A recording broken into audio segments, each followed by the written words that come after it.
Avui continuem amb les explicacions que estem fent des de fa temps pels carrers per intentar que la gent agafi consciència de quins són els problemes que té el país. I quan dic el país vull dir Catalunya. Avui presentem un tema que es diu les dues Espanyes. Farem una mica de record de qui era el senyor Machado i dels seus versos i continuarem explicant què és això de les dues Espanyes. El senyor Machado, Antonio Machado, va fer un vers que acabava amb una frase que diu: Españolito que vienes, al mundo te guarde Dios, una de las dos Españas ha de darte el corazón. Això després va ser glosat per en Joan Manel Serrat, amb cançons, etc. Llavors, això són unes de les dues Espanyes, les que diu Machado. Les Espanyes clàssiques són l'esquerra i la dreta d'Espanya, amb els problemes entre dreta i esquerra, el catolicisme integrista espanyol i l'anticlericalisme, que és el seu oposat, el centralisme espanyol del nacionalisme espanyol comparat amb els nacionalismes perifèrics. Ells en diuen perifèrics,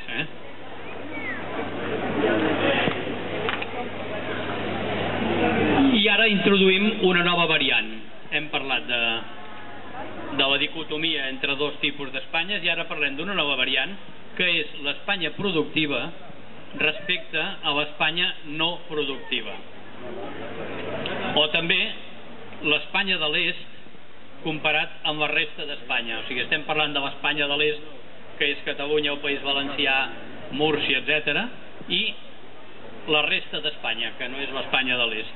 I també podem parlar de l'Espanya incorporada o assimilada, que és tal com en els mapes dels anys 1800 definien la part de l'antic regne de València, que va ser conquerit pels Borbons el 1714, i que a partir d'aquell moment en els mapes en diuen l'Espanya uniforme o puramente constitucional o l'Espanya incorporada o assimilada de l'Espanya incorporada o assimilada. El mot és característic. Assimilada vol dir que era diferent de com havia sigut o com era l'Espanya uniforme, que continua sent l'Espanya uniforme exactament igual, tota aquesta part d'aquí, i nosaltres som Espanya incorporada o assimilada. Assimilada vol dir que de totes maneres possibles han intentat assimilar-nos a les lleis de Castella, com diu molt bé el decret de nova planta. Per tant, estem parlant d'una altra dicotomia entre dues Espanyes, l'Espanya incorporada o l'Espanya uniforme o puramente constitucional. O sigui, ara fa 200 anys ja parlaven de l'Espanya puramente constitucional. Aleshores també podem, dintre d'aquesta dicotomia, l'Espanya de l'Est i l'Espanya interior, o l'Espanya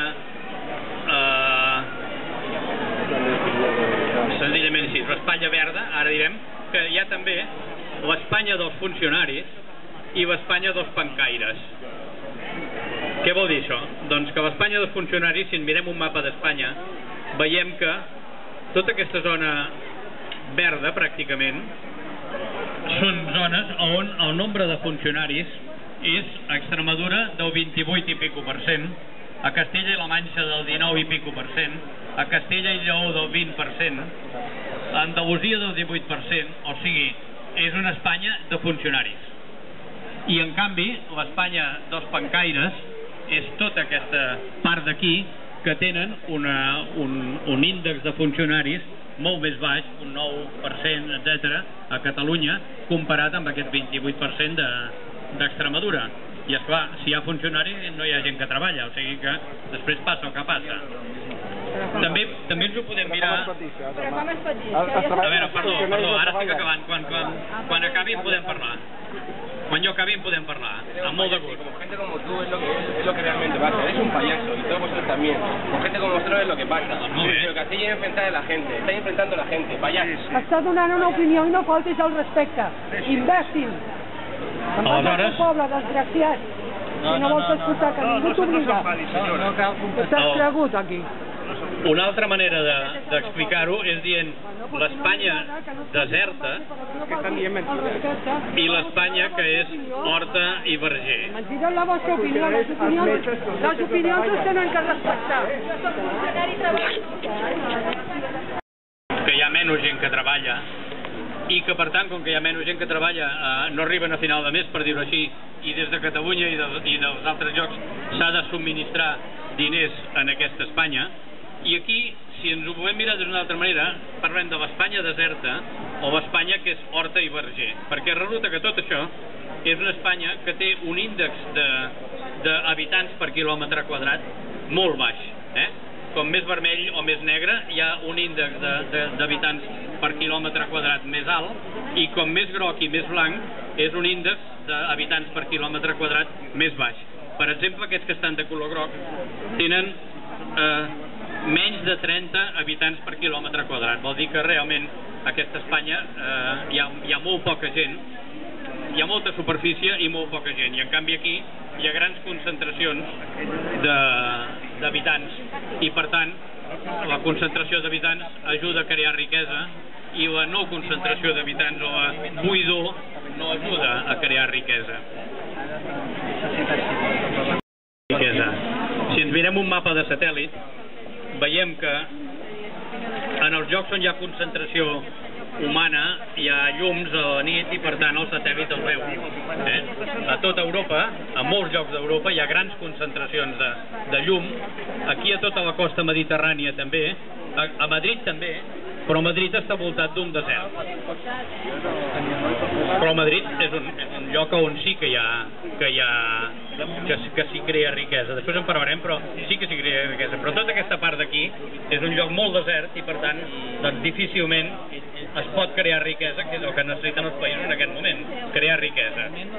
Aleshores, l'Espanya no productiva, que és aquesta Espanya d'aquí, és la responsable de la crisi i busca perpetuar-se a costa de l'Espanya productiva, perquè és molt fàcil viure subsidiat.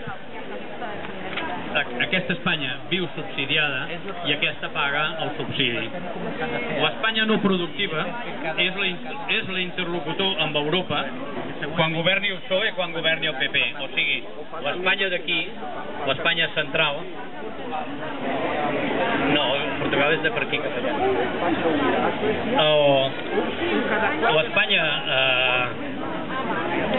no productiva, que és aquesta, és la que té una massa de votants de PSOE i PP prou elevada com perquè governen. I com que governen, aquesta Espanya és l'Espanya interlocutora amb Europa, governi el PP o governi el PSOE. Aleshores, qualsevol sacrifici que els exigeixin des d'Europa serà traspassat sobre les carregades espatlles de l'Espanya productiva i qualsevol ajut que vingui d'Europa serà enterrat en l'Espanya no productiva. Aquest era el missatge que volia transmetre per agafar consciència de que realment hi ha dues Espanyes que es comporten de manera molt diferent i que tenen un tractament diferent i una prepotència diferent i un nacionalisme exacerbat diferent i un nacionalisme opressor, etc.